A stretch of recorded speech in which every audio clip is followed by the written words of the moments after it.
Halo, Assalamualaikum warahmatullahi wabarakatuh. Selamat pagi, selamat malam teman-teman semuanya. Karena aku nggak tahu nih keadaan teman-teman sekarang lagi di posisi pagi hari atau di malam hari. Makanya aku sapa karena ini adalah salah satu fungsi dari media. Jadi teman-teman bisa nih tonton video ini berulang kali. Entah teman-teman tonton di waktu pagi hari ataupun di malam hari. Jadi masih bisa lah ditonton kapan aja dan di mana aja.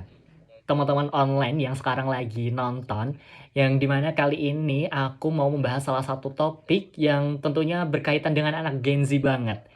Kalau udah berkaitan sama anak Gen Z, nggak mungkin salah lagi, pasti tebakannya benar mengenai tentang media digital. Yap, benar banget. Kalau sekarang media digital itu udah merekat banget sama anak-anak Gen Z. Dan tadi sudah aku singgung juga bahwasanya media itu bisa kita gunain kapan aja dan di mana aja. Salah satunya mengenai tentang pendidikan. Ya, benar banget. Pendidikan nggak melulu tentang hal-hal yang secara offline, yang secara tatap muka, tapi melalui media pun juga bisa. Nah, kali ini aku akan bahas simpel mengenai apa itu media dakwah.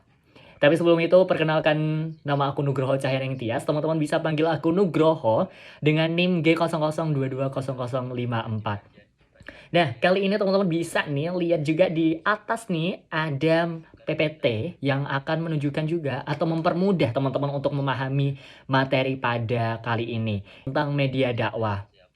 Apa sih itu media dakwah? Media dakwah kali ini aku memberikan judul menebarkan kebaikan melalui beragam saluran komunikasi. Karena kita nggak pernah tahu ya teman-teman, banyak banget media digital di zaman sekarang. Jadi semuanya tuh juga harus bisa nih ditebarkan melalui media, salah satunya saluran komunikasi. Pengertian dari media dakwah sendiri, media dakwah adalah sarana atau alat yang digunakan untuk menyampaikan pesan dakwah. Sedangkan tujuan utamanya adalah menyampaikan ajaran Islam kepada individu atau masyarakat. Cukup jelas dong pastinya mengenai tentang media dakwah itu seperti apa sih? Pengertian dan tujuannya. Oke, kita next slide. Lalu untuk tujuannya secara garis besar nih, yang kadang-kadang mungkin, waduh, media dakwah tuh berguna banget apa enggak gitu ya. Nah, ini tujuan dari media dakwah sendiri adalah penggunaan media dakwah menjangkau audiens yang lebih luas. Karena kita juga nggak boleh nih teman-teman hanya belajar pada satu orang aja. Tentunya kita juga harus melihat pendapat-pendapat orang lain juga mengenai tentang dakwah atau tentang ajaran agama Islam.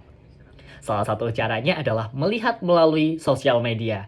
Ini menjadi salah satu hal yang membantu kita untuk bisa menebarkan kebaikan juga. Jadi bukan asal kita memberikan opini, tapi kita juga bisa belajar melalui media dakwah, melalui media digital yang dimana menyampaikan pesan dakwah secara efektif dan efisien. Tentunya pasti udah diringkas juga dong. Salah satu contohnya kali ini aku juga lagi menerapkan media dakwah kepada teman-teman.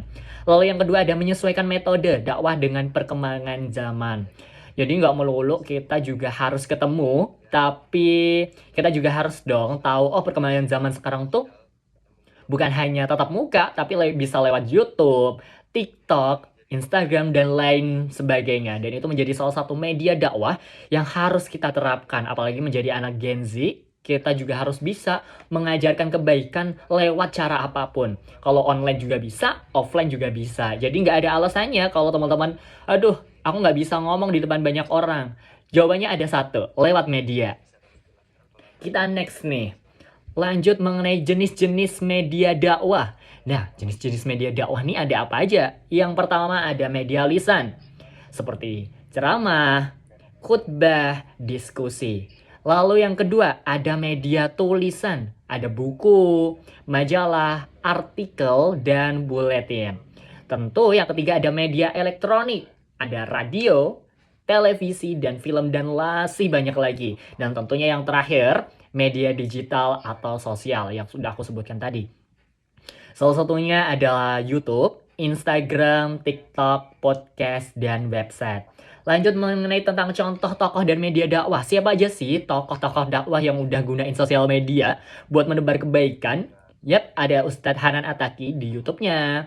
Lalu ada Ustadz Abdul Somad. Siapa sih yang nggak kenal Ustadz Abdul Somad? Terus ada Felix Xiao dan ada platform lainnya. Dan itu semua adalah salah satu cara untuk menebarkan kebaikan melalui media dakwah. Jadi mereka mampu memberikan hal positif melalui media. Jadi media bukan hanya tentang hal-hal sebuah hal yang negatif, tapi media juga loh bisa digunakan sebagai bahan ajar atau menjadi dakwah orang agama Islam untuk selalu belajar. Lalu manfaat media dakwah untuk kita ada 4: akses cepat dan mudah, biaya rendah, jangkauan global, dan bisa digunakan kapan saja. Oke, nah tadi udah dijelasin juga mengenai tentang manfaat media dakwah untuk kita yang tentunya teman-teman juga paham mengenai tentang akses cepat dan mudah, biaya rendah, terus jangkauan global, dan yang terakhir adalah tentang bisa digunakan kapan saja. Jadi mana media dakwah ini menjadi salah satu hal unggulan yang tentu kita juga harus mengikuti zaman, bukan media yang hanya digunakan untuk tiktokan aja, tapi media itu juga bisa loh digunakan untuk sebagai bahan ajar atau mengajar melalui dakwah untuk menyebarkan agama Islam. Dan tentunya tantangan media dakwah juga ada, bukan hanya sekedar kelebihan tapi kekurangan pun juga ada. Yang pertama ada kesenjangan akses internet, jadi kita juga tidak bisa nih memungkiri bahwasanya di setiap daerah pasti punya ketertinggalan zaman. Salah satunya contoh di Papua atau di Kalimantan dan lain sebagainya. Lalu yang kedua ada kurangnya literasi digital. Ada juga yang males buat untuk belajar yang namanya digitalisasi. Jadi dia hanya mementingkan belajar melalui offline aja. Dan yang ketiga mengenai tentang ketergantungan pada teknologi.